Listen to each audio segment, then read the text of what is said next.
Om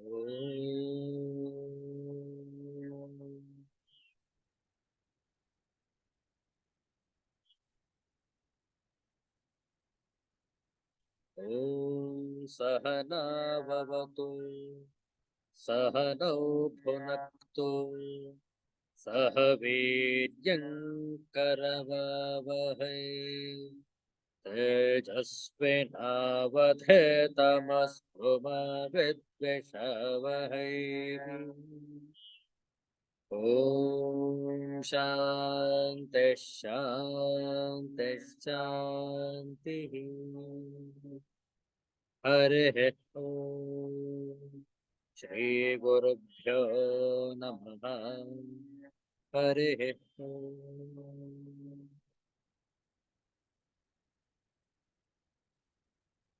Let's chant our institute's prayer and share it on the screen.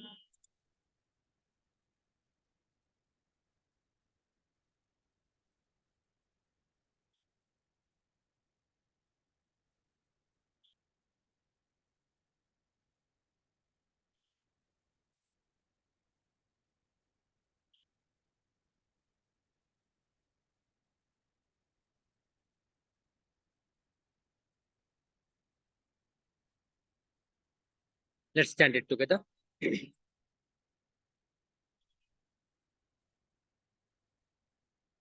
O hidden life, vibrant in every atom, O hidden light, shining in every creature, O hidden love, embracing all in oneness, may each who feels himself as one with thee know he is also one with every other.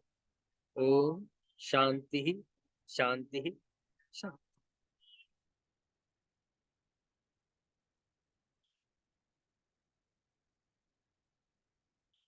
Let's sing a Guru Bhajan. Kindly repeat after me. ಒಂದು ಶ್ರೀ ಗುರುಗಳ ಭಜನೆ ನಾವು ಹಾಡಿದ ನಂತರ ತಾವು ಪುನರಾವರ್ತಿಸಬಹುದು.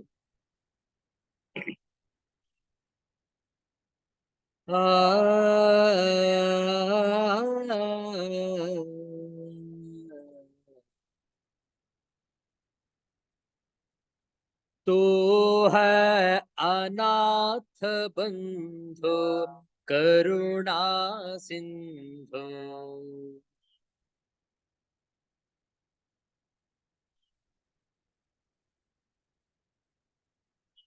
तू है अनाथ बंधु करुणा सिंधु।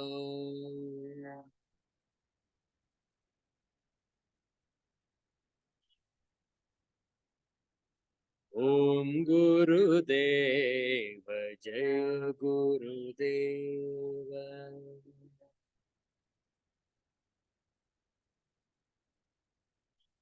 ओम गुरुदेव श्री गुरुदेव।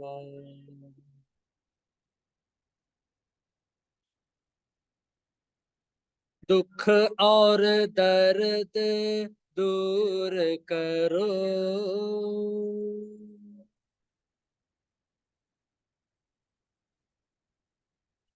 दुख और दर्द दूर करो,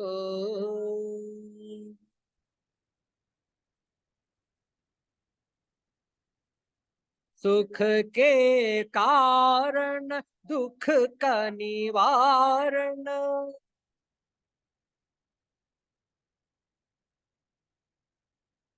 सुख के कारण दुख का निवारण,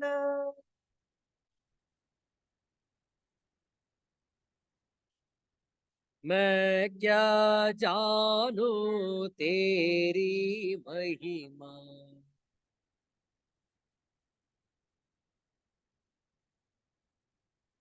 मैं क्या जानू तेरी महिमा।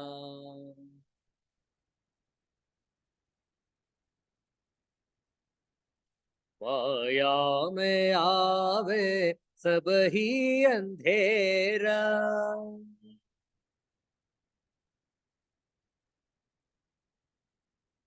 माया में आवे सब ही अंधेरा,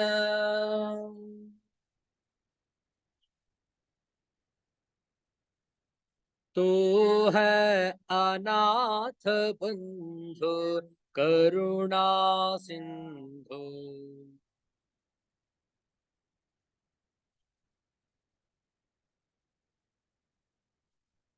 ओम गुरुदेव जय गुरुदेव।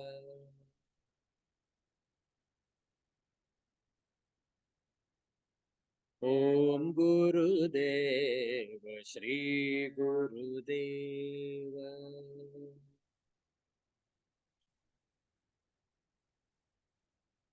जन्म जन्म के दुख बिसराओ,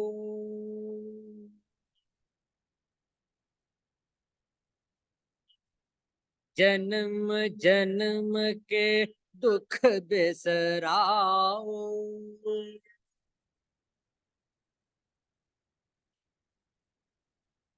बंधन कोटि सूत्रास निवारो,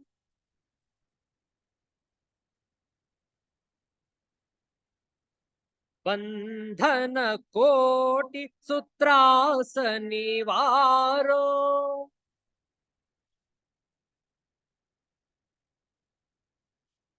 मैं क्या जानू तेरी लीला,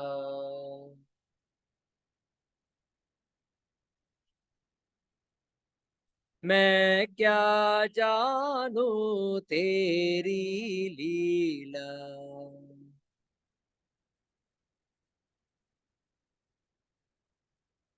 माया में आवे सब ही अंधेरा,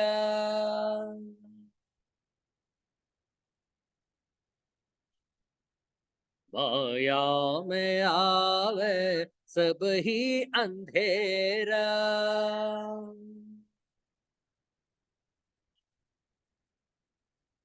तू है अनाथ बंधु करुणा सिंधु।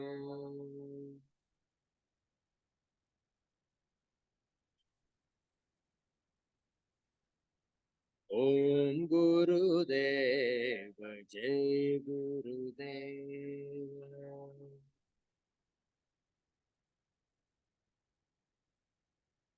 ओम गुरुदेव श्री गुरुदेव।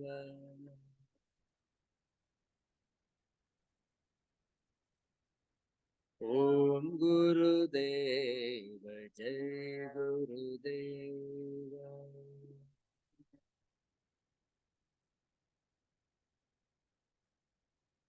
श्री सद्गुरुनाथ महाराज जी की जय।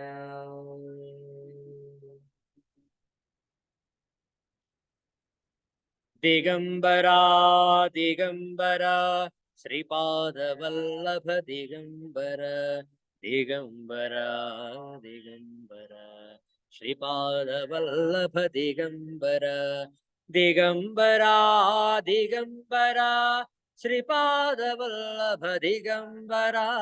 ब्रह्म विष्णु महेश्वर श्रीपाद वल्लभ दिगंबर, दिगंबरा दिगंबरा श्रीपाद वल्लभ दिगंबर, दिगंबरा दिगंबरा श्रीपाद वल्लभ दिगंबर, दिगंबरा दिगंबरा श्रीपाद वल्लभ दिगंबरा।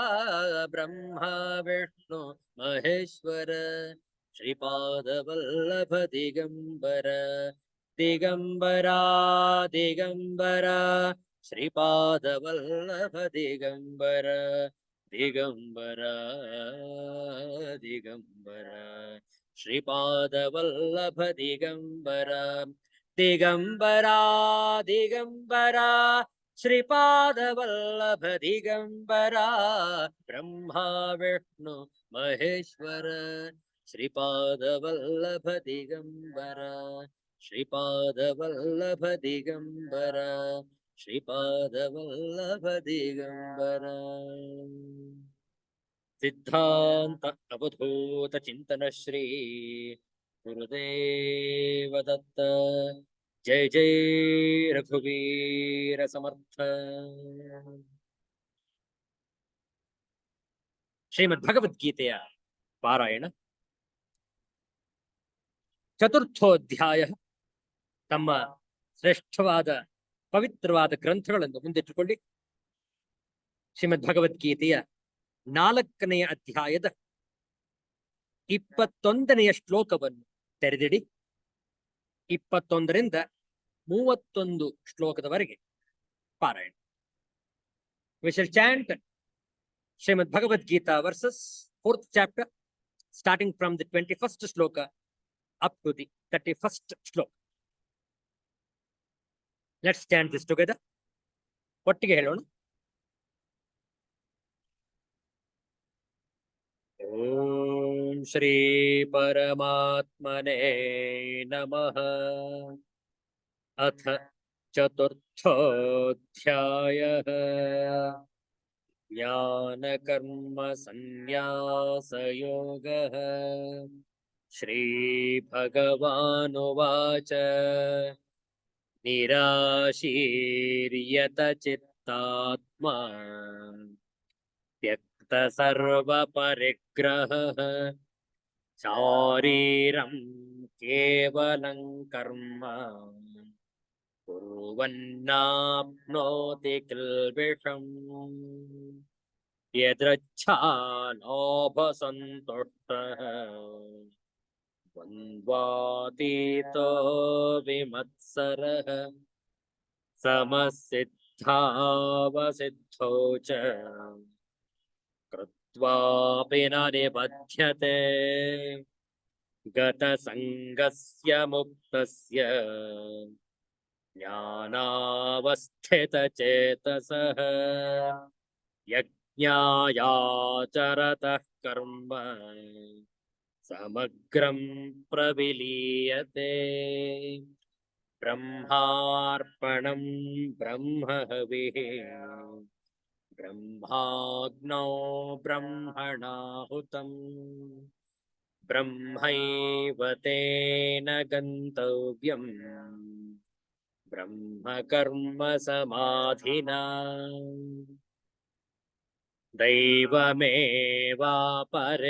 ಯಜ್ಞಂ ಯೋಗಿನಃ ಪರ್ಯುಪಾಸತೆ. ಬ್ರಹ್ಮಾಜ್ಞಾವಪರೇ ಯಜ್ಞಂ ಯಜ್ಞೇನೈವೋಪಜುಹ್ವತಿ. ಶ್ರೋತ್ರಾದೀನೀಂದ್ರಿಯಾಣ್ಯನ್ಯೇ ಸಂಯಮಾಗ್ನಿಷು ಜುಹ್ವತಿ. ಶಬ್ದಾದೀನ್ ವಿಷಯಾನನ್ಯೇ ಇಂದ್ರಿಯಾಗ್ನಿಷು ಜುಹ್ವತಿ. ಸರ್ವಾಣೀಂದ್ರಿಯಕರ್ಮಾಣಿ ಪ್ರಾಣಕರ್ಮಾಣಿ ಚಾಪರೇ. ಆತ್ಮಸಂಯಮಯೋಗಾಗ್ನೌ ಜುಹ್ವತಿ ಜ್ಞಾನದೀಪಿತೇ. ದ್ರವ್ಯಯಜ್ಞಾಸ್ತಪೋಯಜ್ಞಾಃ ಯೋಗಯಜ್ಞಾಸ್ತಥಾ ಪರೇ. ಸ್ವಾಧ್ಯಾಯಜ್ಞಾನಯಜ್ಞಾಶ್ಚ ಯತಯಃ ಸಂಶಿತವ್ರತಾಃ. ಅಪಾನೇ ಜುಹ್ವತಿ ಪ್ರಾಣಂ ಪ್ರಾಣೇ ಅಪಾನಂ ತಥಾ ಪರೇ. ಪ್ರಾಣಾಪಾನಗತಿರುದ್ಧ್ವಾ ಪ್ರಾಣಾಯಾಮಪರಾಯಣಾಃ. ಅಪರೇ ನಿಯತಾಹಾರ ಪ್ರಾಣಾನ್ ಪ್ರಾಣೇಷು ಜುಹ್ವತಿ. ಸರ್ವೇಪ್ಯೇತೆ ಯಜ್ಞವಿದಃ ಯಜ್ಞಕ್ಷಪಿತಕಲ್ಮಷಾಃ. ಯಜ್ಞಶಿಷ್ಟಾಮೃತಭುಜಃ ಯಾಂತೆ ಬ್ರಹ್ಮ ಸನಾತನಂ ನಾಯಂ ಲೋಕೋಸ್ತ್ಯಯಜ್ಞಸ್ಯ ಕುತೋನ್ಯಃ ಕುರು ಸತ್ತಮ. ಓಂ ಶಾಂತಿ ಶಾಂತಿ ಶಾಂತಿ. ಹರಿ ಓಂ. ಶ್ರೀ ಗುರುಭ್ಯೋ ನಮಃ. ಹರಿ ಓಂ.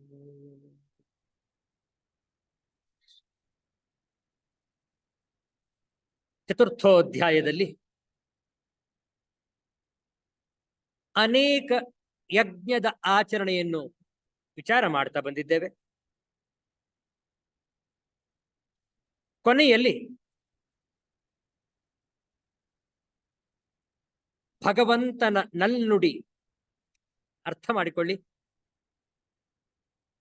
ನಾವೆಲ್ಲರೂ ಕೂಡ ಯಜ್ಞಾಚರಣೆಯನ್ನು ಮಾಡತಕ್ಕದ್ದು. ಶ್ರಾವಣ ಮಾಸದ ಹುಣ್ಣಿಮೆ, ಉಪಕರ್ಮದ ಸಂದರ್ಭ. ಯಾರು ಮೊದಲ ವರ್ಷದ ಉಪಕರ್ಮವನ್ನು ಮಾಡ್ತಾ ಇದ್ದಾರೆ, ಗಾಯತ್ರಿ ಪ್ರತಿಪತ್ ಮಾರನೆಯ ದಿವಸ ಶ್ರಾವಣ ಬಹುಳ ಪಾಡ್ಯದಂದು ಗಾಯತ್ರಿ ಪ್ರತಿಪತ್, ಗಾಯತ್ರಿ ಪಾಡ್ಯ ಅಂದು ವಟುಗಳು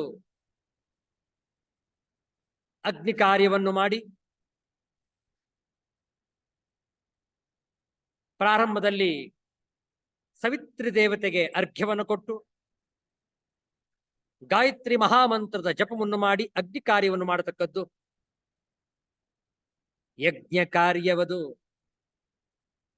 ಎಲ್ಲರೂ ಕೂಡ ನಿತ್ಯ ಯಜ್ಞಾಚರಣೆಯಲ್ಲಿ ತೊಡಗತಕ್ಕದ್ದು, ತೊಡಗಬೇಕು, ಆಚರಣೆ ಮಾಡಬೇಕು. ಆದರೂ ಕೆಲವರು ಇರ್ತಾರೆ, ಸ್ವಾಮಿ ನಮ್ಮ ಸಂಗಡ ಮಾಡೋದು ನೀವೆಷ್ಟೇ ಹೇಳಿ ಮಾಡೋದು. ಯಾಕೆ ಮಾಡಲ್ಲ?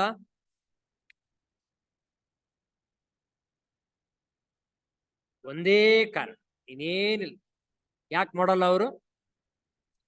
ಆಲಸ್ಯ, ಸೋಮಾರಿತನ, ಮತ್ತಿನ್ನೇನು ಕಾರಣ ಇಲ್ಲ. ಇದಕ್ಕೆ ಏನೇನು ಕಾರಣ ಇಲ್ಲ.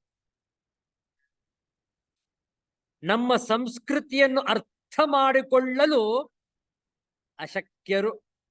ಯಾಕೆ? ಆಲಸ್ಯವಶಾತ್, ಸೋಮಾರಿತನದಿಂದ. ಹೌದಲ್ಲ? ಒಂದೋ ನಂಬಿಕೆ ಇಲ್ಲ, ಮತ್ತೊಂದು ಸೋಮಾರಿ, ಶ್ರದ್ಧೆ ಇಲ್ಲ ಮಾಡುವಿಕೆಯಲ್ಲಿ. ಅವರ ಜೀವನ ಕಷ್ಟಕರ. ಯಾವುದೇ ರೀತಿಯಾದಂತಹ ಪುಣ್ಯಕರ್ಮದ ಪುಣ್ಯ ಫಲದ ಸಂಪಾದನೆ ಇಲ್ಲ. ಶಾಸ್ತ್ರ ಅವರನ್ನು ನಿಂದಿಸುತ್ತೆ, ಹಾಗೆ ಮಾಡಬಾರದು ಅಂತ ತಿಳಿಸುತ್ತೆ ಶಾಸ್ತ್ರ. ವಿಚಾರ ಮಾಡಿ. 31ನೆಯ ಶ್ಲೋಕದಲ್ಲಿ ಹೊಗಳ್ತಾ ಇದ್ದಾರೆ ಯಜ್ಞಾಚರಣೆಯನ್ನು ಮಾಡುವವರನ್ನು. ನಿಂದಿಸ್ತಾ ಇದೆ, ತೆಗಳ್ತಾ ಇದೆ ಮಾಡದೆ ಇರುವವರನ್ನು. ವಿಚಾರ ಮಾಡಿ. ಏನ್ ಹೇಳ್ತಾ ಇದೆ ಶ್ಲೋಕದಲ್ಲಿ? ಯಜ್ಞಶಿಷ್ಟಾಮೃತ ಭುಜ ಯಾಂತಿ ಬ್ರಹ್ಮ ಸನಾತನಂ ನ ಅಯಂ ಲೋಕಃ ಅಸ್ತಿ ಅಯಜ್ಞಸ್ಯ ಕುತಃ ಅನ್ಯಃ ಕುರುಸತ್ತಮ.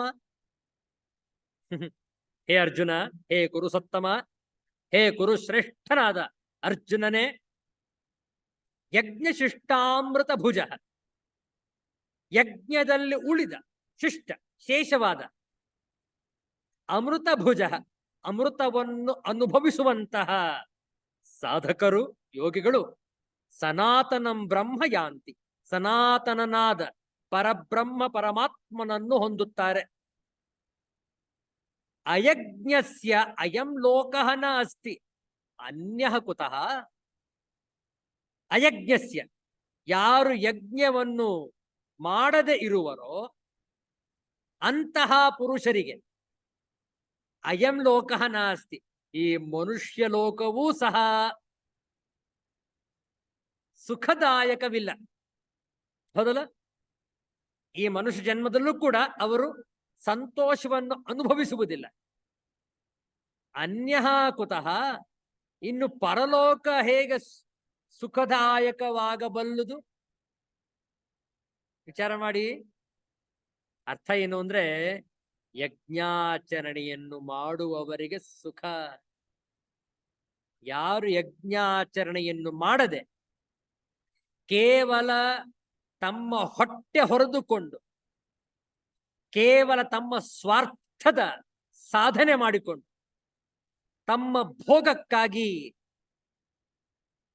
ಸಕಲ ಸಮಯವನ್ನು ಖರ್ಚು ಮಾಡಿಕೊಂಡು ಯಾರು ಕಾಲವನ್ನು ಕಳೆಯುತ್ತಾರೋ ಅಂತಹವರಿಗೆ ಈ ಜಗತ್ತಿನಲ್ಲಿ ಸುಖ ಇಲ್ಲ. ಇನ್ನು ಇಲ್ಲೇ ಸುಖವಿಲ್ಲ, ಇಲ್ಲೇ ಇಲ್ಲದ ಮೇಲೆ ಪರಲೋಕದಲ್ಲಿ ಏನು ಬಂತು ಅವರಿಗೆ? ಪರಲೋಕ ಎಲ್ಲಿದೆ ಅವರಿಗೆ? ವಿಚಾರ ಮಾಡಿ. ಇಲ್ಲೇ ನರಕ ಅವರಿಗೆ. ಇದನ್ನೇ ನರಕವನ್ನಾಗಿ ಮಾಡ್ಕೊಂಡಿದ್ದಾರೆ ಅವರು. ಬೇರೆ ಲೋಕದಲ್ಲಿ ಅವರಿಗೆ ತೃಪ್ತಿ ಸಿಗಬಲ್ಲುದೇನು? ವಿಚಾರ ಮಾಡಿ. ಪುಣ್ಯ ಮಾಡಿದವರಿಗೆ ಖಂಡಿತವಾಗ್ಲೂ ಬ್ರಹ್ಮ ಪ್ರಾಪ್ತಿ, ಖಂಡಿತವಾಗ್ಲೂ ಆನಂದದ ಅನುಭೂತಿ ಸಿದ್ಧ, ಖಂಡಿತವಾಗ್ಲೂ ಆರೋಗ್ಯ ಇರುತ್ತೆ ಅವರಿಗೆ, ತಾವು ಸಂತೋಷವಾಗಿರ್ತಾರೆ, ಮತ್ತೊಬ್ಬರನ್ನು ಸಂತೋಷವಾಗಿಟ್ಟಿರ್ತಾರೆ. ಅವರದು ನಿಜವಾಗಲೂ ಭೂಮಿಯಲ್ಲೇ ಕಂಡಂತಹ ಸ್ವರ್ಗ, ನಿಜವಾದ ಜೀವನ. ಆ ರೀತಿಯಲ್ಲಿ ಬಾಳಬೇಕು ನಾವು, ಬದುಕಲು ಕಲಿಯಬೇಕು ನಾವು. ಹೌದಲ್ಲ? ಬದುಕುವುದು ಒಂದು ಕಲೆ. ಗುಂಡಪ್ಪನವ್ರು ಹೇಳ್ತಾರೆ ಒಂದು ಕಡೆ, ಜೀವನವದೊಂದು ಕಲೆ, ಕಲೆಯ ಕಲಿಸುವುದೆಂತು ಸಾವಿರದ ನಿಯಮಯುಕ್ತಿಗಳ ನೊರೆದೊಡೆಯು. ಆವುದೋ ಕುಶಲತೆಯದೊಂದಿರದೆ ಜಯವಿರದು ಆ ವಿವರ ನಿನ್ನೊಳಗೆ ಮಂಕುತಿಮ್ಮ. ಆ ವಿವರ ನಿನ್ನೊಳಗೆ ಮಂಕುತಿಮ್ಮ, ಮಂಕುತಿಮ್ಮ, ಮಂಕುತಿಮ್ಮ, ಮಂಕುತಿಮ್ಮ. ಜೀವನವು ಒಂದು ಕಲೆ, ಕಲೆಯ ಕಲಿಸುವುದೆಂತು ಸಾವಿರದ ನಿಯಮಯುಕ್ತಿಗಳನ್ನು ಒರೆದೊಡೆಯುಮ್ಮ. ಆವುದೋ ಕುಶಲತೆಯು ಒಂದಿರದೆ ಜಯವಿರದು ಆ ವಿವರ ನಿನ್ನೊಳಗೆ ಮಂಕುತಿ.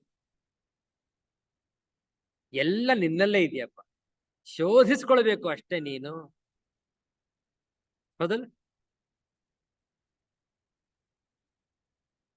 ಶೋಧಿಸಿಕೊಂಡು ಶುದ್ಧ ಮಾಡಿಕೊಂಡು ಆ ಚಿತ್ತ ಶುದ್ಧಿಯಿಂದ ಪುಣ್ಯ ಪ್ರಾಪ್ತಿ.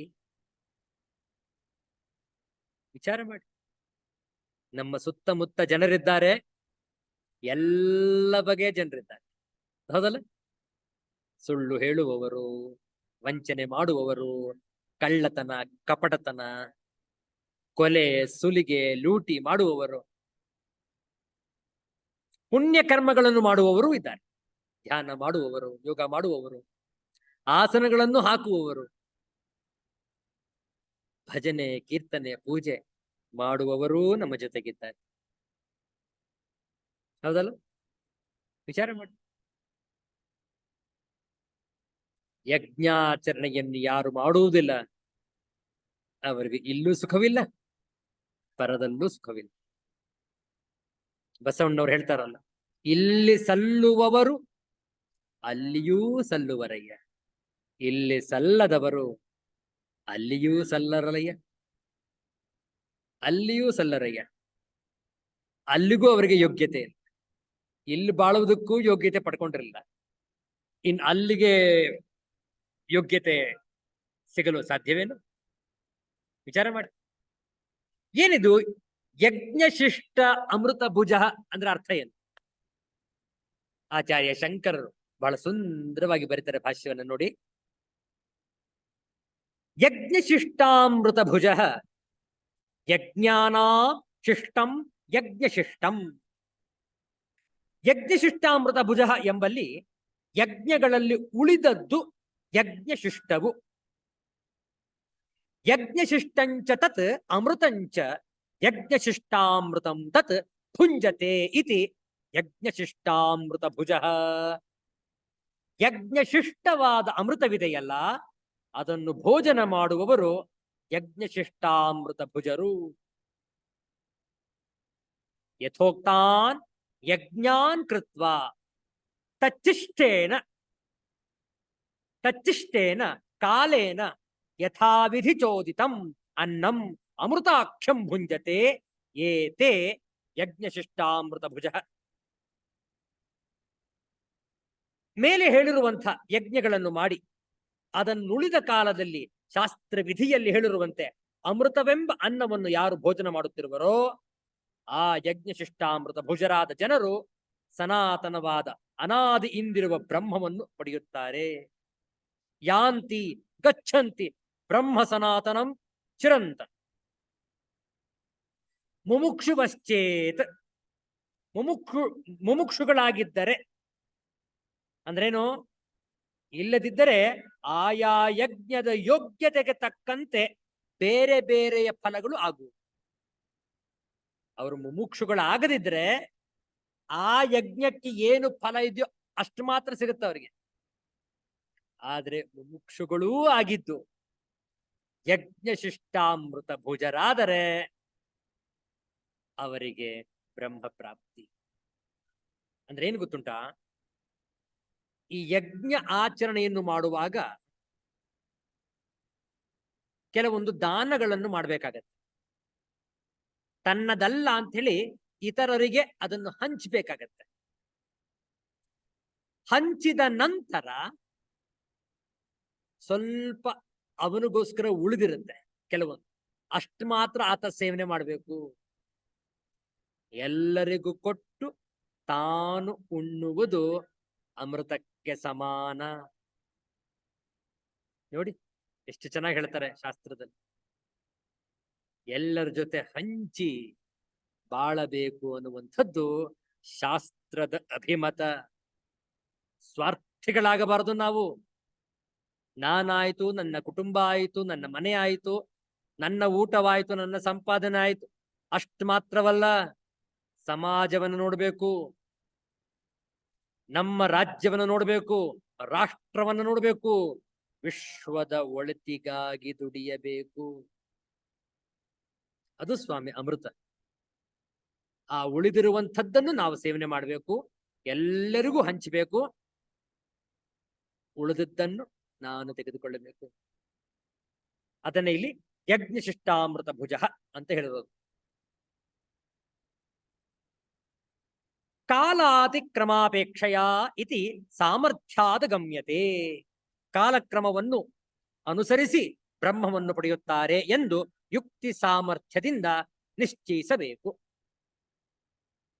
ನಾಯಂ ಲೋಕಃ ಸರ್ವ ಪ್ರಾಣಿ ಸಾಧಾರಣೋಪಿ ಅಸ್ತಿ ಯಥೋಕ್ತಾನ ಯಜ್ಞಾನ ಏಕೋಪಿ ಯಜ್ಞಃ ಯಸ್ಯ ನಾಸ್ತಿ ಸಹ ಅಯಜ್ಞಃ ತಸ್ಯ ಕುತಃ ಅನ್ಯಃ ವಿಶಿಷ್ಟ ಸಾಧನ ಸಾಧ್ಯ. ಕುರುಸತ್ತಮ, ಅರ್ಜುನನಿಗೆ ಹೆಸರು ಕುರುಸತ್ತಮ. ಕುರುವಂಶದಲ್ಲಿ ಶ್ರೇಷ್ಠನೇ ಅಂತ ಅರ್ಥ.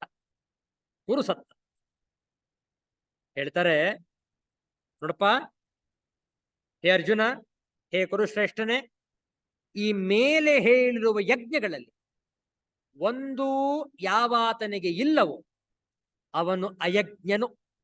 ಅಂಥವನಿಗೆ ಎಲ್ಲಾ ಪ್ರಾಣಿಗಳಿಗೂ ಸಾಧಾರಣವಾಗಿರುವ ಈ ಲೋಕವೇ ಇಲ್ಲ.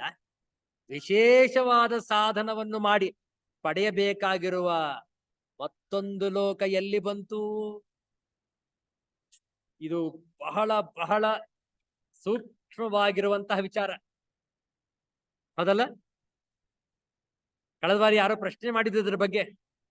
ಇದೇನಿದು ಯಜ್ಞಶಿಷ್ಟಾಮೃತ ಮೃತಭುಜ ಅಂತಿದ್ಯಲ್ಲ, ಮತ್ತು ಅಯಜ್ಞ ನಾಯಂ ಲೋಕಃ ಅಸ್ತಿ ಅಯಜ್ಞಸ್ಯ ಅನ್ಯಃ ಕುತಃ ಅಂತ ಹೇಳಿ ಪ್ರಶ್ನೆ ಇದೆಯಲ್ಲ, ಏನದು ಅಂತ ಆಗ್ಲೇ ಕೇಳಿದ್ರು ಅವರು. ಬಹಳ ಸೂಕ್ಷ್ಮವಾಗಿದೆ ನೋಡಿ, ವಿಚಾರ ಮಾಡಿ. ಈ ಲೋಕ, ತಿರ್ಯಕ್ ಲೋಕ ಹಾಗೂ ದೇವತೆಗಳ ಲೋಕ, 3 ಲೋಕಗಳಿದೆ. ಹೌದಲ್ಲ? ಪಾತಾಳ ಲೋಕ, ಭೂಲೋಕ, ಅಂತರಿಕ್ಷ ಲೋಕ, 3 ಲೋಕಗಳು.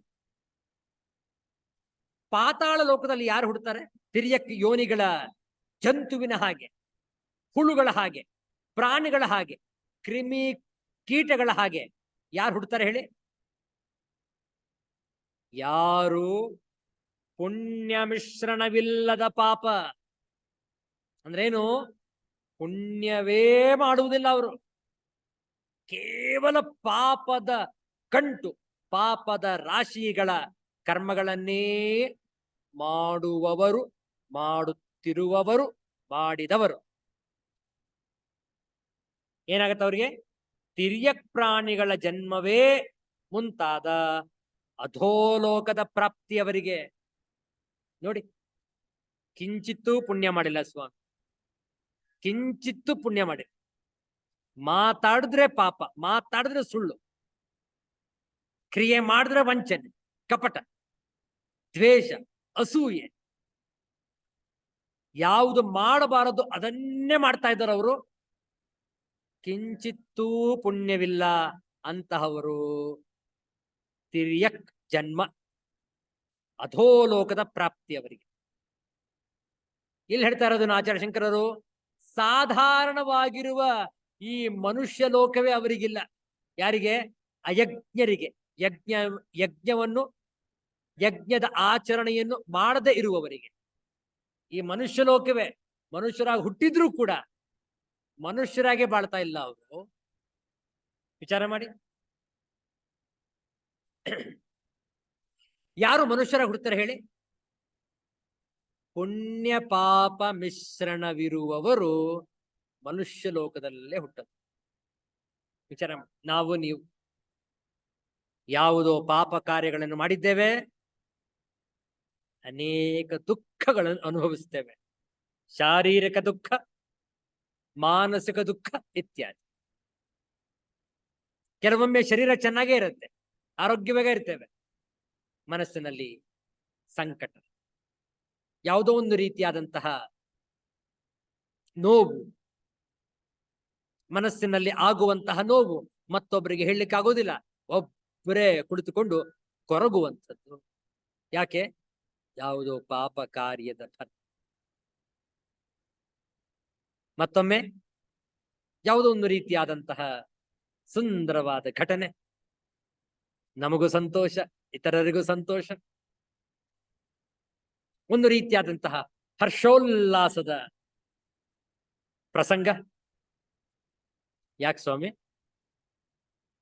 ಪುಣ್ಯ ಫಲ, ಪುಣ್ಯ ಕರ್ಮದ ಫಲದಿಂದಾಗಿ ಆ ಒಂದು ಆನಂದದ ಅನುಭೂತಿ. ಎರಡು ಮಿಶ್ರಣ, ಕೆಲವೊಮ್ಮೆ ಸುಖ, ಕೆಲವೊಮ್ಮೆ ದುಃಖ. ಪಾಪದ ಫಲ ದುಃಖ, ಪುಣ್ಯದ ಫಲ ಸುಖ. ಅಂತಹವರು ಮನುಷ್ಯ ಲೋಕದಲ್ಲಿ ಹುಡ್ತಾರೆ. ಆದ್ದರಿಂದ ಯಜ್ಞಗಳಲ್ಲಿ ಯಾವುದಾದರೊಂದನ್ನು ಮಾಡಿ ಪುಣ್ಯವನ್ನು ಸಂಪಾದಿಸಿರುವವರಿಗೆ ಮಾತ್ರ ಈ ಲೋಕವು ಎಂದರೆ ಮನುಷ್ಯ ಜನ್ಮವು ದೊರಕುತ್ತದೆ. ಇನ್ನು ಕೆಲವರು ಇರ್ತಾರೆ ನೋಡಿ, ಕೇವಲ ಪುಣ್ಯ ಕಾರ್ಯ, ಪಾಪದ ಲವಲೇಶವೂ ಇಲ್ಲ ಅವರಲ್ಲಿ. ಯಾರಿಗೂ ತೊಂದರೆ ಕೊಡುವುದಿಲ್ಲ, ತಮ್ಮ ಪಾಡಿಗೆ ತಾವು ಆನಂದವಾಗಿ ತಮ್ಮ ಕಾರ್ಯಗಳನ್ನು ಮಾಡ್ತಾ ಹೋಗ್ತಾರೆ. ನೋಡಿ, ಕೇವಲ ಪುಣ್ಯ ಕಾರ್ಯ ಅವರು. ಬರಿಯ ಪುಣ್ಯದಿಂದಲೇ ದೊರಕಬೇಕಾಗಿರುವ ದೇವತ್ವಾದಿಗಳನ್ನು ಪಡೆಯುವುದಕ್ಕೆ ಈ ಯಜ್ಞಗಳು ಅವಶ್ಯವೆಂಬುದನ್ನು ಹೇಳಬೇಕಾದದ್ದಿಲ್ಲವಷ್ಟೇ. ವಿಚಾರ ಮಾಡಿ. ಮನುಷ್ಯ ಜನ್ಮವನ್ನು ಬಹುಜೀವರು ಪಡೆಯುವರು, ದೇವತ್ವಾದಿಗಳನ್ನು ಎಲ್ಲಿಯೋ ಕೆಲವರು ಪಡೆಯುವರು. ಆದ್ದರಿಂದ ಸರ್ವಪ್ರಾಣಿ ಸಾಧಾರಣವಾದ ಎಂಬ ವಿಶೇಷಣವನ್ನು ಈ ಮನುಷ್ಯ ಲೋಕಕ್ಕೆ ಕೊಟ್ಟಿರುತ್ತದೆ. ನೋಡಿ ಎಂತಹ ವಿಚಾರ. ಆದ್ದರಿಂದ ನಮ್ಮ ಸುತ್ತಮುತ್ತ ಕ್ರಿಮಿ ಕೀಟಗಳಿವೆ, ಪ್ರಾಣಿಗಳಿವೆ, ತಿಳಿದುಕೊಳ್ಳಿ, ಕೇವಲ ಪಾಪ ಕಾರ್ಯಗಳನ್ನು ಮಾಡಿದವರವರು. ವಿಚಾರ ಮಾಡಿ.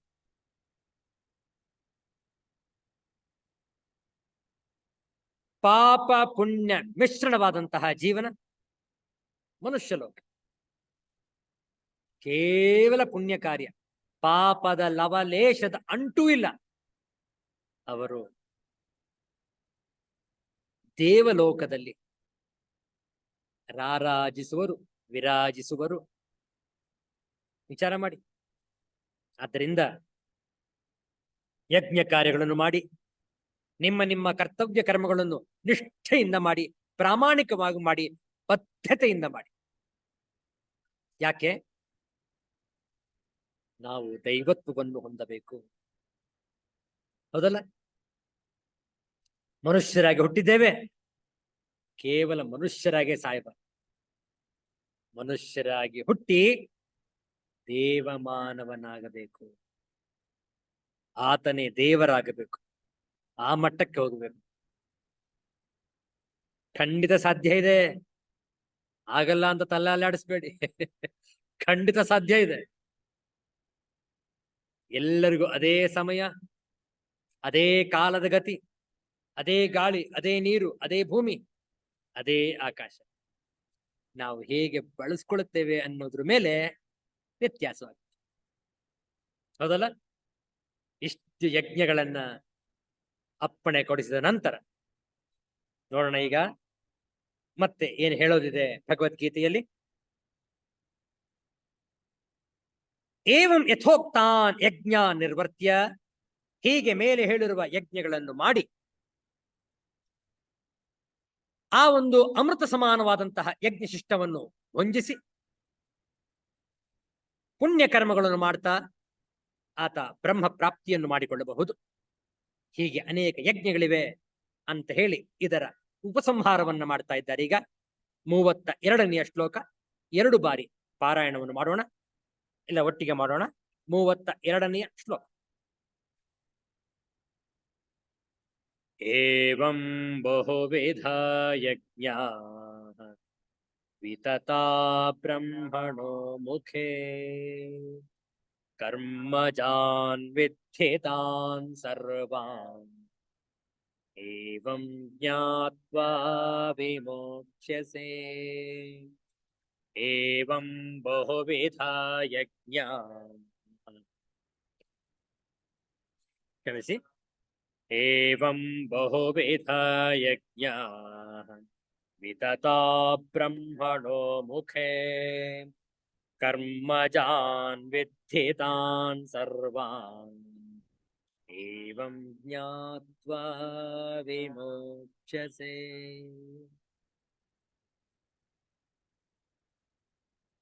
ಏವಂ ಬಹುವಿಧಾಃ ಯಜ್ಞಾಃ ವಿತತಾಃ ಬ್ರಹ್ಮಣಃ ಮುಖೇ ಕರ್ಮಜಾನ್ ವಿದ್ಧಿ ತಾನ್ ಸರ್ವಾನ್ ಏವಂ ಜ್ಞಾತ್ವಾ ವಿಮೋಕ್ಷ್ಯಸೇ. ಬಹಳ ಚೆನ್ನಾಗಿದೆ. ಉಪಸಂಹಾರವನ್ನು ಮಾಡ್ತಾ ಹೇಳ್ತಾರೆ.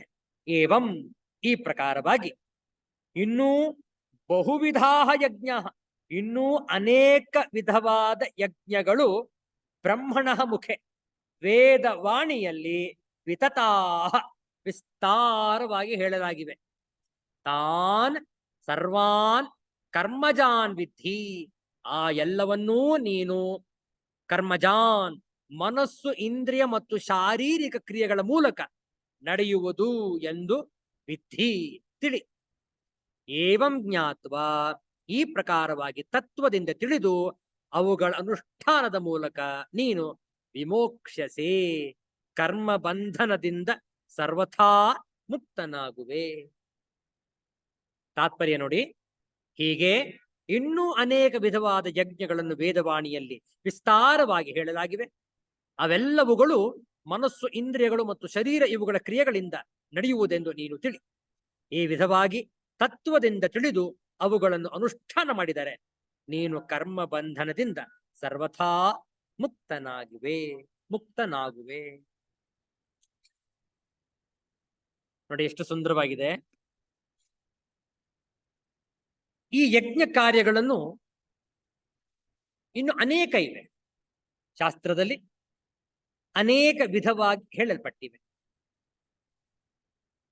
ಇಷ್ಟು ಮಾತ್ರ ತಿಳ್ಕೊಳ್ಬೇಕು ನಾವು, ಇದೆಲ್ಲವೂ ಕೂಡ ನಮ್ಮ ಮನಸ್ಸು, ಇಂದ್ರಿಯ, ಶರೀರದಿಂದ ನಡೆಯತಕ್ಕದ್ದು. ಹೌದಲ್ಲ? ಏವಂ ಯಥೋಕ್ತ ಬಹುವಿಧಾಃ ಬಹುಪ್ರಕಾರಾಃ ಯಜ್ಞಾಃ ವಿತತಾಃ ವಿಸ್ತೀರ್ಣಾಃ ಬ್ರಹ್ಮಣಃ ವೇದಸ್ಯ ಮುಖೇ ದ್ವಾರೇ ವೇದದ್ವಾರೇಣ ಅವಗಮ್ಯಮಾನಾಃ ಬ್ರಹ್ಮಣೋ ಮುಖೇ ವಿತತಾ ಉಚ್ಯಂತೆ ತತ್ ಯಥಾ ವಾಚೀಹಿ ಪ್ರಾಣಂ ಜುಹುಮಃ ಇತ್ಯಾದಯಃ. ಕರ್ಮಜಾನ್ ಕಾಯಿಕ ವಾಚಿಕ ಮಾನಸಕ ಮಾನಸಕ ಕರ್ಮೋದ್ಭವಾನ್ ವಿಧಿ ತಾನ್ ಸರ್ವಾನ್ ಅನಾತ್ಮಜಾನ್ ನಿರ್ವ್ಯಾಪಾರೋ ಹಿ ಆತ್ಮ ಅತಃ ಏವಂ ಜ್ಞಾತ್ವಾ ವಿಮೋಕ್ಷಸೆ ಅಶುಭಾತ್. ನ ಮದ್ವ್ಯಾಪಾರ ಇಮೇ ನಿರ್ವ್ಯಾಪಾರೋಹಂ ಉದಾಸೀನಃ ಇತಿ ಏವಂ ಜ್ಞಾತ್ವಾ ಅಸ್ಮಾತ್ ಸಮ್ಯಕ್ ದರ್ಶನಾತ್ ಮೋಕ್ಷಸೆ ಸಂಸಾರ ಬಂಧನಾತ್ ಇತ್ಯರ್ಥಃ. ಬಹಳ ಸುಂದರವಾಗಿದೆ ಈ ಒಂದು ಭಾಷ್ಯ. ನಾವೆಲ್ಲರೂ ಅರ್ಥ ಮಾಡಿಕೊಳ್ಬೇಕು, ಈ ಮೇಲೆ ಹೇಳಿದ ಬಗೆ ಬಗೆಯ ಯಜ್ಞಗಳು ಬ್ರಹ್ಮನ ಎಂದರೆ ವೇದದ ಮುಖದಲ್ಲಿ ದ್ವಾರದಲ್ಲಿ ವಿತತವಾಗಿರುತ್ತವೆ ಎಂದರೆ ವಿಸ್ತೃತವಾಗಿರುತ್ತವೆ. ಅಂದ್ರೇನು? ಶಾಸ್ತ್ರದಲ್ಲಿ ಹೇಳಲಾಗಿದೆ ಅಂತ ಅರ್ಥ. ವೇದದ ಮೂಲಕವಾಗಿ ತಿಳಿಯ ಬರುವುದರಿಂದ ಬ್ರಹ್ಮದ ಮುಖದಲ್ಲಿ ವಿತತವಾಗಿವೆ ಎಂದು ಹೇಳಿರುತ್ತದೆ. ವಾಚೀಹಿ ಪ್ರಾಣಂ ಜುಹುಮಃ ಐತ್ತರೇಯ ಉಪನಿಷತ್ತಿನಲ್ಲಿ ತಿಳಿಸಲಾಗಿದೆ. ಮಾತಿನಲ್ಲಲ್ಲವೇ ಪ್ರಾಣವನ್ನು ಹೋಮ ಮಾಡುತ್ತೇವೆ ಎಂದು ಮುಂತಾಗಿರೋ ವಚನಗಳು, ಹೇಳುವ ಯಜ್ಞಗಳು ಇದಕ್ಕೆ ಉದಾಹರಣೆ. ಇವುಗಳೆಲ್ಲವೂ ಕರ್ಮದಿಂದ ಹುಟ್ಟಿದವುಗಳು ಎಂದರೆ ಶರೀರದ, ವಾಕ್ಕಿನ ಮತ್ತು ಮನಸ್ಸಿನ ಕರ್ಮದಿಂದ ಆದವುಗಳು ಎಂದರೆ ಅನಾತ್ಮದಿಂದ ಉಂಟಾಗಿರುವವು ಎಂದು ತಿಳಿದುಕೋ. ಏಕೆಂದರೆ ಆತ್ಮನಲ್ಲಿ ಯಾವ ವ್ಯಾಪಾರವೂ ಇರುವುದಿಲ್ಲ. ಆದ್ದರಿಂದ ಹೀಗೆಂದು ತಿಳಿದುಕೊಂಡರೆ ಅಶುಭದಿಂದ ಬಿಡುಗಡೆಯನ್ನು ಹೊಂದುತ್ತೀಯೇ. ಇವು ನನ್ನ ಕ್ರಿಯೆಗಳಲ್ಲ, ನಾನು ಯಾವ ವ್ಯಾಪಾರವೂ ಇಲ್ಲದೆ ಸುಮ್ಮನೆ ಇರುತ್ತೇನೆ ಎಂದೀ ಪರಿಯಲ್ಲಿ ತಿಳಿದುಕೊಳ್ಳುವುದಾದರೆ ಈ ಸರಿಯಾದ ತಿಳುವಳಿಕೆಯಿಂದ ಸಂಸಾರದ ಬಂಧದಿಂದ ಬಿಡುಗಡೆಯನ್ನು ಹೊಂದುವೆ ಎಂದರ್ಥ. ನಾವು ಯಾವುದೇ ಕಾರ್ಯಗಳನ್ನು ಮಾಡಲಿ, ಕ್ರಿಯೆಗಳನ್ನು ಮಾಡಲಿ, ತಿಳಿದುಕೊಳ್ಳಿ ಅದಕ್ಕೆಲ್ಲವೂ ಕೂಡ ಇತಿ ಮಿತಿ ಉಂಟು. Whatever work we do through our sense organs, please understand all these karmas are all these karmas have limitations. ಇಷ್ಟೇ ಇತಿಮಿತಿಯಲ್ಲಿ ಇರ್ತದೆ. ಆದ್ರಿಂದ ಈ ಕರ್ಮಗಳಿಂದ, ಕ್ರಿಯೆಗಳಿಂದ ನಮಗೆ ಆತ್ಮಾನುಭೂತಿ ಸಾಧ್ಯವಿಲ್ಲ. ವಿಚಾರ ಮಾಡಿ. ಆತ್ಮಾನುಭೂತಿಯನ್ನು ಪಡೆದುಕೊಳ್ಳಬೇಕಾದ್ರೆ ಯಾವ ಯಜ್ಞವನ್ನು ಮಾಡಬೇಕು ನಾವು ಮುಂದೆ ತಿಳಿಸ್ತಾರೆ. ಈ ಬಗೆ ಬಗೆಯಾದಂತಹ ಯಜ್ಞಗಳು ಶರೀರ, ಮಾತಿನ, ಮನಸ್ಸಿನ ಮೂಲಕ ಆಗುವುದು. ಆದ್ದರಿಂದ ಎಲ್ಲಕ್ಕೂ ಕೂಡ ಇತಿಮಿತಿಯುಂಟು. ಈ ರೀತಿ ತಿಳಿದುಕೊಳ್ಳುವುದಾದರೆ ನಮಗೆ ಬಂಧನದ ಬಿಡುಗಡೆಗೆ ಸುಲಭ ಸಾಧ್ಯ ಅಂತ ಹೇಳಿ ತಿಳಿಸಲಾಗಿದೆ. ಈಗ ಬ್ರಹ್ಮಾರ್ಪಣಂ ಬ್ರಹ್ಮ ಹವಿಹಿ ಎಂದು ಹೇಳಲಾಗಿರುವ ಶ್ಲೋಕದಲ್ಲಿ ಸರಿಯಾದ ಜ್ಞಾನಕ್ಕೆ ಯಜ್ಞವೆಂಬ ರೂಪವನ್ನು ಕೊಟ್ಟು ವರ್ಣಿಸಲಾಗಿದೆ. ಬಗೆ ಬಗೆಯ ಯಜ್ಞಗಳನ್ನು ತಿಳಿಸಿದ್ದಾಯಿತು. ಅವುಗಳಿಗೆ ಪುರುಷಾರ್ಥ ರೂಪ ಪ್ರಯೋಜನವು ಉಂಟೆಂದು ಗೊತ್ತಾಗಿರುವುದರಿಂದ ಅವುಗಳ ಮೂಲಕ ಜ್ಞಾನವನ್ನು ಈಗ ಭಗವಂತನು ಹೊಗಳುತ್ತಾನೆ. ವಿಚಾರ ಮಾಡಿ. ಅರ್ಥ ಇಷ್ಟೇ ಮಾಡ್ಕೊಳ್ಬೇಕು ನಾವು. ಕಳೆದ ಶ್ಲೋಕದಿಂದ 32ನೇ ಶ್ಲೋಕದಿಂದ ಕರ್ಮದಿಂದ ಯಜ್ಞಗಳು ಆಗುವೆಂದು ತಿಳಿದ ಮಾತ್ರದಿಂದ ಮುಕ್ತಿ ಹೇಗಾದೀತು ಎಂದು ಸಂಶಯ ಪಡಬಾರದು. ಕರ್ಮಗಳು ತನಗೆ ಸಂಬಂಧಿಸಿಲ್ಲ ಎಂಬ ಜ್ಞಾನವೇ ಸರಿಯಾದ ಆತ್ಮಜ್ಞಾನವಾದ್ದರಿಂದ ಅಜ್ಞಾನಕೃತ ಕರ್ಮಬಂಧವು ತೊಲಗುವುದು. ಯಜ್ಞಗಳಿಗೆ ಧರ್ಮ ಅರ್ಥ ಕಾಮಗಳೆಂಬ ಫಲ ಉಂಟಾಗುವುದಾದರೆ ಅವುಗಳಿಗಿಂತಲೂ ಹೆಚ್ಚಿನವಾದ ಜ್ಞಾನಯಜ್ಞಕ್ಕೆ ಪರಮ ಪುರುಷಾರ್ಥ ರೂಪವಾದ ಫಲ ಉಂಟಾಗುವುದು ಸ್ವಾಭಾವಿಕವಾಗಿದೆ ಎಂಬುದು ಸ್ತುತಿಯ ಪ್ರಯೋಜನ. ಆದ್ದರಿಂದ ಬೇರೆಲ್ಲ ಯಜ್ಞಗಳಿಂದ ನಮಗೆ ಧರ್ಮ ಅರ್ಥ ಕಾಮ ದೊರಕುವುದು. ಆದರೆ ನಮಗೆ ಮೋಕ್ಷ ಪ್ರಾಪ್ತಿಯಾಗಬೇಕಾದ್ರೆ ನಾವು ಅನುಷ್ಠಾನಕ್ಕೆ ತರಬೇಕಾದಂತಹ ಯಜ್ಞ ಜ್ಞಾನ ಯಜ್ಞ ಮಾತ್ರ. ವಿಚಾರ ಮಾಡಿ. ಆದ್ದರಿಂದ ಜ್ಞಾನ ಯಜ್ಞಕ್ಕೆ ಪ್ರಾಶಸ್ತ್ಯ ಅನ್ನುವುದನ್ನು ತಿಳಿಸುವುದಕ್ಕೆ ಮುಂದಿನ ಶ್ಲೋಕ 33ನೆಯ ಶ್ಲೋಕ 2 ಬಾರಿ ಪಾರಾಯಣವನ್ನು ಮಾಡೋಣ ಒಟ್ಟಿಗೆ. ಶ್ರೇಯಾನ್ ದ್ರವ್ಯಮಯಾದ್ ಯಜ್ಞಾತ್ ಜ್ಞಾನ ಯಜ್ಞ ಪರಂತಪ ಸರ್ವಂ ಕರ್ಮಾಖಿಲಂ ಪಾರ್ಥ ಜ್ಞಾನೇ ಪರಿಸಮಾಪ್ಯತೆ. ಶ್ರೇಯಾನ್ ದ್ರವ್ಯಮಯಾದ್ ಯಜ್ಞಾತ್ ಜ್ಞಾನಯಜ್ಞ ಪರಂತಪ ಸರ್ವಂ ಕರ್ಮಾಖಿಲಂ ಪಾರ್ಥ ಜ್ಞಾನೇ ಪರಿಸಮಾಪ್ಯತೆ. ಶ್ರೇಯಾನ್ ದ್ರವ್ಯಮಯಾತ್ ಯಜ್ಞಾತ್ ಜ್ಞಾನಯಜ್ಞ ಪರಂತಪ ಸರ್ವಂ ಕರ್ಮ ಅಖಿಲಂ ಪಾರ್ಥ ಜ್ಞಾನೇ ಪರಿಸಮಾಪ್ಯತೆ. ಅನ್ವಯಾರ್ಥವನ್ನು ನೋಡೋಣ. ಹೇ ಪರಂತಪ, ಹೇ ಅರ್ಜುನ, ಹೇ ಪಾರ್ಥ, ದ್ರವ್ಯಮಯಾತ್ ದ್ರವ್ಯಮಯವಾದ ಯಜ್ಞಾತ್ ಯಜ್ಞಕ್ಕಿಂತಲೂ ಜ್ಞಾನಯಜ್ಞ ಶ್ರೇಯಾನ್ ಜ್ಞಾನಯಜ್ಞವು ಅತ್ಯಂತ ಶ್ರೇಷ್ಠವಾಗಿದೆ. ಹಾಗೂ ಅಖಿಲಂ ಯಾವನ್ಮಾತ್ರ ಸರ್ವಂ ಕರ್ಮ ಎಲ್ಲ ಸಂಪೂರ್ಣವಾದ ಕರ್ಮಗಳು ಜ್ಞಾನೇ ಪರಿಸಮಾಪ್ಯತೆ ಜ್ಞಾನದಲ್ಲಿ ಸಮಾಪ್ತಿಯಾಗುತ್ತವೆ. ಎಲೈ ಪರಂತಪ ಅರ್ಜುನನೇ, ದ್ರವ್ಯಮಯ ಯಜ್ಞಕ್ಕಿಂತ ಜ್ಞಾನ ಯಜ್ಞವು ಅತ್ಯಂತ ಶ್ರೇಷ್ಠವಾಗಿದೆ. ಹಾಗೆಯೇ ಯಾವನ್ಮಾತ್ರ ಸಮಸ್ತ ಕರ್ಮಗಳು ಜ್ಞಾನದಲ್ಲಿ ಸಮಾಪ್ತವಾಗುತ್ತವೆ. ವಿಚಾರ ಮಾಡಿ, ಎಷ್ಟು ಚೆನ್ನಾಗಿ ಹೇಳ್ತಾರೆ. ಜ್ಞಾನ ಯಜ್ಞವನ್ನು ಹೊಗಳ್ತಾ ಇದ್ದಾರೆ. ಯಾಕೆ? ಅದರಿಂದಲೇ ಮೋಕ್ಷ ಪ್ರಾಪ್ತಿ. ಇನ್ನು ಉಳಿದ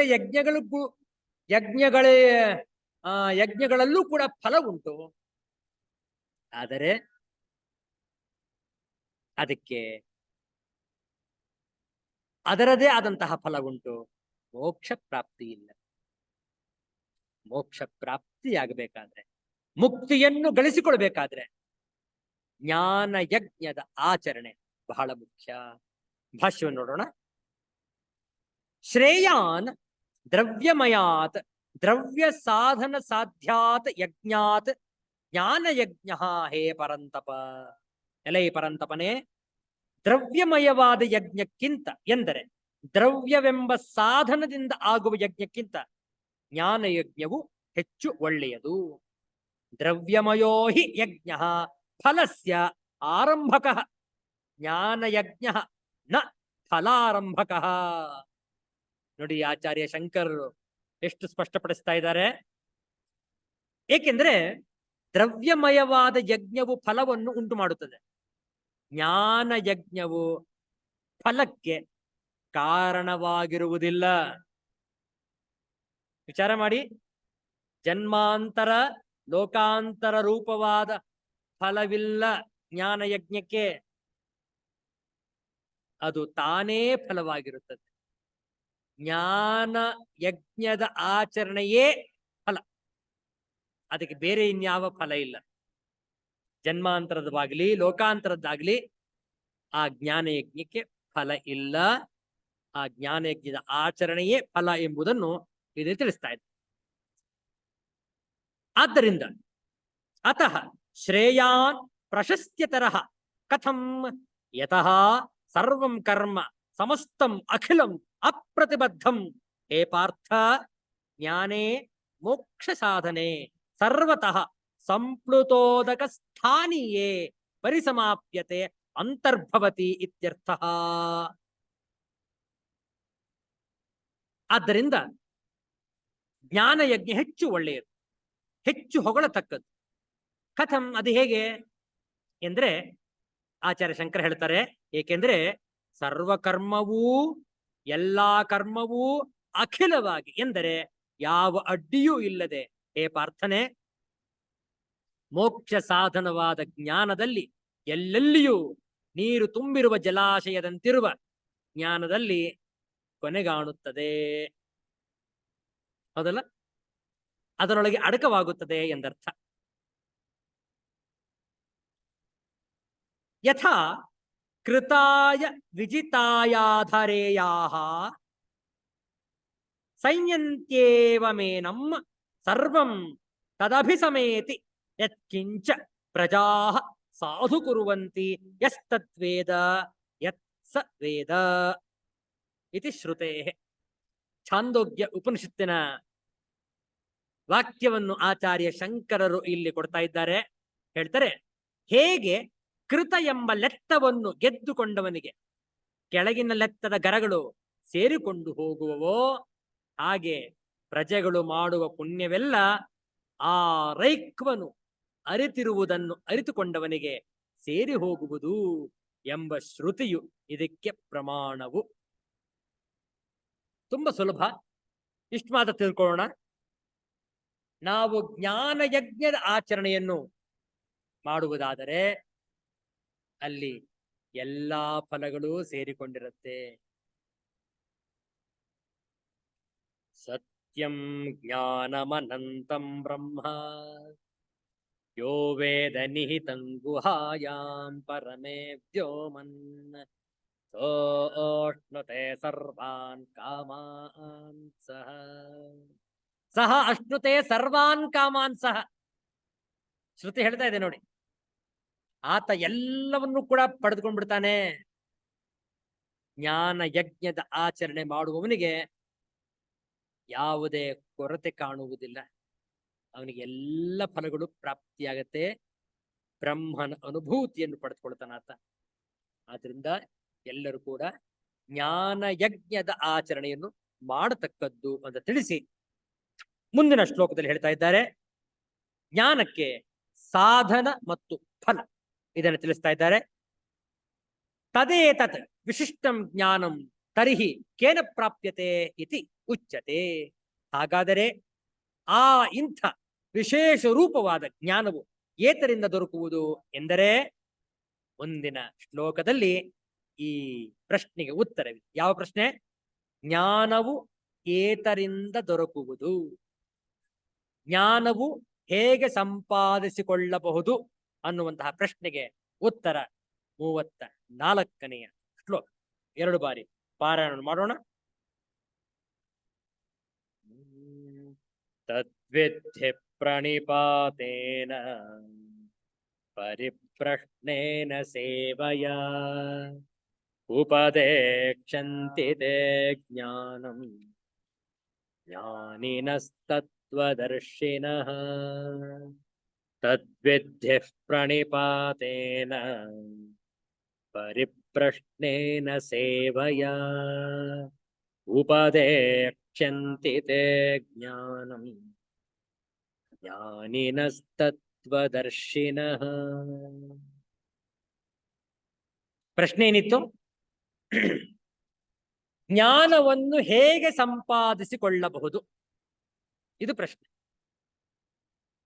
ಉತ್ತರ ನೋಡಿ. ತತ್ವಜ್ಞಾನಕ್ಕಾಗಿ, ಆತ್ಮಜ್ಞಾನಕ್ಕಾಗಿ ಜ್ಞಾನಿಗಳಿಗೆ, ಸನ್ಯಾಸಿಗಳಿಗೆ ನಾವು ಶರಣಾಗಬೇಕು. ಯಾಕೆ? ಜ್ಞಾನ ಸಂಪಾದನೆಗೆ ಇರುವಂತಹ ಏಕೈಕ ಮಾರ್ಗ ಗುರುಗಳಲ್ಲಿ ಶರಣಾಗತಿ. ಶರಣು ಶರಣಾರ್ಥಿಗಳು. ವಿಚಾರ ಮಾಡಿ, ಸಂಪೂರ್ಣ ಶರಣಾಗತಿ. ಗುರುದೇವರನ್ನು ಕುರಿತು ಧ್ಯಾನವನ್ನು ಮಾಡಿ, ಹೇ ಗುರುದೇವ, ನನಗೆ ಮಾರ್ಗದರ್ಶನವನ್ನು ಮಾಡು, ನನಗೆ ಸನ್ಮಾರ್ಗ ಪಥವನ್ನು ತಿಳಿಸಿಕೊಡಿ. ವಿಚಾರ ಮಾಡಿ. ಅದೊಂದೇ ಮಾರ್ಗ, ಬೇರೆ ಇನ್ಯಾವುದಿಲ್ಲ. ಭಗವದ್ಗೀತೆಯಲ್ಲಿ ಈ ಶ್ಲೋಕ ಅತ್ಯಂತ ಪ್ರಸಿದ್ಧವಾಗಿದೆ, ಅತ್ಯಂತ ಶ್ರೇಷ್ಠವಾಗಿದೆ. 4ನೇ ಅಧ್ಯಾಯದ 34ನೇ ಶ್ಲೋಕ. ಪದಚ್ಛೇದ ಮಾಡೋಣ. ತತ್ ವಿದ್ಧಿ ಪ್ರಣಿಪಾತೇನ ಪರಿಪ್ರಶ್ನೇನ ಸೇವಯಾ ಉಪದೇಕ್ಷಂತಿ ತೇ ಜ್ಞಾನಂ ಜ್ಞಾನಿನಃ ತತ್ವದರ್ಶಿನಃ. ಅನ್ವಯ ಹಾಗೂ ಅರ್ಥ ಒಟ್ಟಿಗೆ ನೋಡೋಣ. ತತ್ ಆ ಜ್ಞಾನವನ್ನು ನೀನು ತತ್ವದರ್ಶಿಗಳಾದ ಜ್ಞಾನಿಗಳ ಬಳಿಗೆ ಹೋಗಿ ವಿದ್ಧಿ ತಿಳಿದುಕೋ. ಅವರಿಗೆ ಪ್ರಣಿಪಾತೇನ ಚೆನ್ನಾಗಿ ಶ್ರದ್ಧೆಯಿಂದ ದಂಡವತ್ ಪ್ರಣಾಮ, ಸಾಷ್ಟಾಂಗ ಪ್ರಣಾಮ ಮಾಡಿ ಅವರ ಸೇವೆಯಾ, ಅವರ ಸೇವೆ ಮಾಡುವುದರಿಂದ ಮತ್ತು ಪರಿಪ್ರಶ್ನೇನ ಕಪಟವನ್ನು ಬಿಟ್ಟು ಸರಳತಾಪೂರ್ವಕವಾಗಿ ಪ್ರಶ್ನೆ ಮಾಡುವುದರಿಂದ ತತ್ವದರ್ಶಿನಃ ಪರಮಾತ್ಮ ತತ್ವವನ್ನು ಚೆನ್ನಾಗಿ ಅರಿತಿರುವ, ತಿಳಿದಿರುವ ತೇ ಜ್ಞಾನಿನಃ ಆ ಜ್ಞಾನಿಗಳೂ ಮಹಾತ್ಮರೂ ನಿನಗೆ ಜ್ಞಾನಂ ಉಪದೇಕ್ಷ್ಯಂತಿ ನಿನಗೆ ತತ್ವಜ್ಞಾನದ ಉಪದೇಶವನ್ನು ಮಾಡುವರು. 34ನೇ ಶ್ಲೋಕದ ತಾತ್ಪರ್ಯವನ್ನು ನೋಡೋಣ. ಆ ಜ್ಞಾನವನ್ನು ನೀನು ತತ್ವದರ್ಶಿಗಳಾದ ಜ್ಞಾನಿಗಳ ಬಳಿಗೆ ಹೋಗಿ ತಿಳಿದುಕೋ. ಅವರಿಗೆ ಸಾಷ್ಟಾಂಗ ನಮಸ್ಕಾರ ಮಾಡುವುದರಿಂದ, ಅವರ ಸೇವೆ ಮಾಡುವುದರಿಂದ ಮತ್ತು ಕಪಟವನ್ನು ಬಿಟ್ಟು ಸರಳ ಮನಸ್ಸಿನಿಂದ ಅವರಲ್ಲಿ ಪ್ರಶ್ನೆ ಕೇಳಿದರೆ ಪರಮಾತ್ಮ ತತ್ವವನ್ನು ಚೆನ್ನಾಗಿ ತಿಳಿದಿರುವ ಆ ಜ್ಞಾನಿ ಮಹಾತ್ಮರು ನಿನಗೆ ತತ್ವಜ್ಞಾನದ ಉಪದೇಶ ಮಾಡುವರು. ನೋಡಿ, ಆದ್ದರಿಂದ ಗುರುಗಳನ್ನು ನಾವು ದೊರಕಿಸಿಕೊಳ್ಳೋಣ, ಅವರಿಗೆ ಪ್ರಣಾಮಗಳನ್ನು ಸಲ್ಲಿಸೋಣ, ಸಾಷ್ಟಾಂಗ ನಮಸ್ಕಾರಗಳನ್ನು ಮಾಡೋಣ, ಶ್ರದ್ಧೆಯಿಂದ ಶರಣಾಗತರಾಗಿ ಅವರಿಂದ ತತ್ವಜ್ಞಾನವನ್ನು ಪಡೆದುಕೊಳ್ಳೋಣ. ವಿವೇಕ ಚೂಡಾಮಣಿಯಲ್ಲಿ ಮುಂದೆ ಬರುತ್ತೆ, ಶಿಷ್ಯ ಯಾವ ರೀತಿ ಪ್ರಶ್ನೆ ಮಾಡಬೇಕು ಅಂತಲೂ ಕೂಡ ಆಚಾರ್ಯ ಶಂಕರರು ತಿಳಿಸ್ಕೊಡ್ತಾರೆ. ಇಲ್ಲೂ ಕೂಡ ಭಾಷ್ಯದಲ್ಲಿ ಅದೇ ರೀತಿಯಾಗಿ ಶಿಷ್ಯ ಯಾವ ಪ್ರಶ್ನೆ ಮಾಡಬೇಕು ಅಂತ ಹೇಳ್ತಾ ಇದ್ದಾರೆ ನೋಡಿ. ತತ್ ವಿದ್ಧಿ ವಿಜಾನೀಹಿ ಏನ ವಿಧಿನಾ ಪ್ರಾಪ್ಯತೆ ಇತಿ ಆಚಾರ್ಯಾನ್ ಅಭಿಗಮ್ಯ ಪ್ರಣಿಪಾತೇನ ಪ್ರಕರ್ಷೇಣ ನೀಚೈಃ ಪತನಂ ಪ್ರಣಿಪಾತಃ ದೀರ್ಘ ನಮಸ್ಕಾರಃ ತೇನ ಕಥಂ ಬಂಧಃ ಕಥಂ ಮೋಕ್ಷಃ ಕಾ ವಿದ್ಯಾ ಕಾ ಚ ಅವಿದ್ಯಾ ಇತಿ ಪರಿಪ್ರಶ್ನೇನ ಸೇವಯಾ ಗುರು ಶುಶ್ರೂಷಯಾ ಏವಮಾದಿನಾ ಪ್ರಶ್ರಯೇಣ ಆವರ್ಜಿತಾಃ ಆಚಾರ್ಯಾಃ ಉಪದೇಕ್ಷ್ಯಂತಿ ಕಥಯಿಷ್ಯಂತಿ ತೇ ಜ್ಞಾನಂ ಯಥೋಕ್ತ ವಿಶೇಷಣಂ ಜ್ಞಾನಿನಃ. ಜ್ಞಾನವಂತೋಪಿ ಕೇಚಿತ್ ಯಥಾವತ್ ತತ್ವದರ್ಶನಶೀಲಾಃ ಅಪರೇ ನ ಅತಃ ಋಷಿನಷ್ಟಿ ತತ್ವದರ್ಶಿನಃ ಇತಿ. ಯಾವ ರೀತಿ ಆ ಜ್ಞಾನ ದೊರಕುವುದು ಹೇಳ್ತಾರೆ ನೋಡಿ ಇಲ್ಲಿ.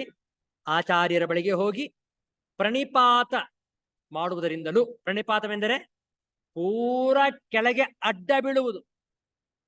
ನಿಮ್ಮ ಹಳ್ಳಿ ಭಾಷೆ ಹೇಳ್ಬೇಕಂದ್ರೆ ಅಡ್ಡ ಬಿದ್ದೇನ್ರಪ್ಪ ಅಂತಾರ ಅವರು.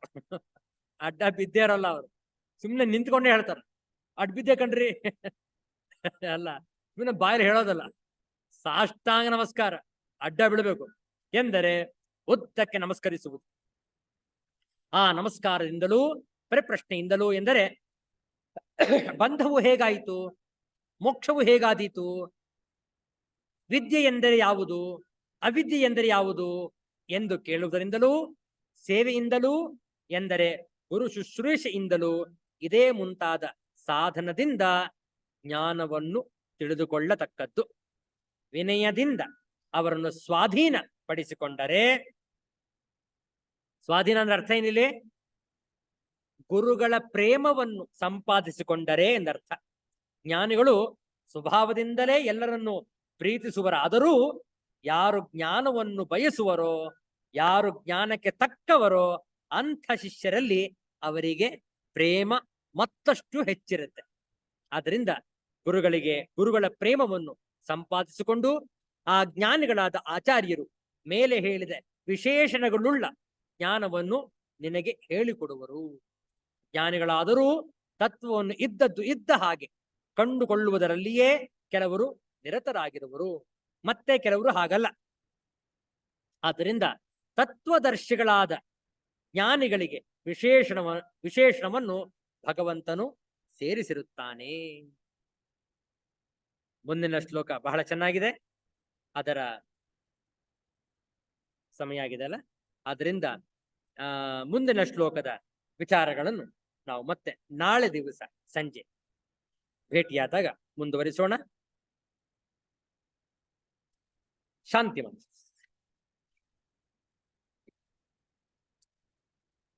ಓಂ ಪೂರ್ಣಮದಃ ಪೂರ್ಣಮಿದಂ ಪೂರ್ಣಾತ್ ಪೂರ್ಣಮುದಚ್ಯತೆ ಪೂರ್ಣಸ್ಯ ಪೂರ್ಣಮಾದಾಯ ಪೂರ್ಣಮೇವಾವಶಿಷ್ಯತೆ. ಓಂ ಶಾಂತಿ ಶಾಂತಿ ಶಾಂತಿ. ಹರಿಃ ಓಂ. ಶ್ರೀ ಗುರುಭ್ಯೋ ನಮಃ.